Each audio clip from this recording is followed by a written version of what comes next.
L'activité de Green Bureau, en fait, repose sur les trois piliers du développement durable.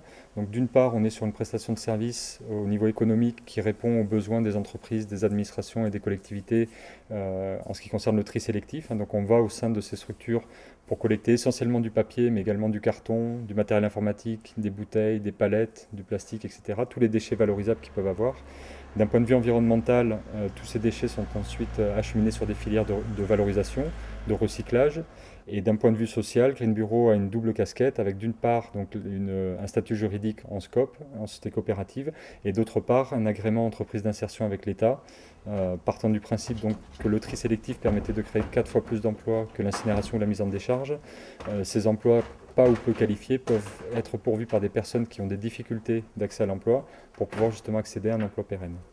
En début d'année, on a répondu à un appel d'offres avec la communauté urbaine du Grand Toulouse. On a eu le marché. On a démarré donc en juin 2011 une prestation de collecte des cartons auprès des commerçants du centre-ville de Toulouse, ce qui nous a permis de créer donc 4 emplois directement et donc des emplois qui sont là aussi pourvus par des personnes qui avaient des difficultés d'accès à l'emploi.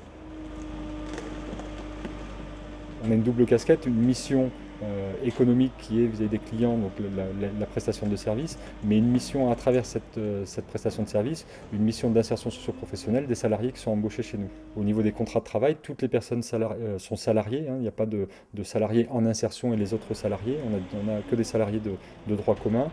Voilà, après, la solidarité, elle s'intègre alors à d'autres niveaux. Ça se traduit par des conditions de travail, par le salaire qui est plus élevé que le SMIC, par la mise en place d'une mutuelle, parce qu'on travaille avec des personnes qui ont des difficultés, notamment d'accès aux soins hein, et de santé. Donc on a mis en place une mutuelle avec une prise en charge à 80%.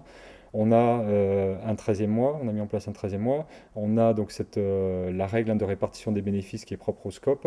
Voilà, on essaye d'aller un peu au-delà de la législation au niveau des conditions de travail que peuvent avoir les salariés donc, au sein de Green Bureau.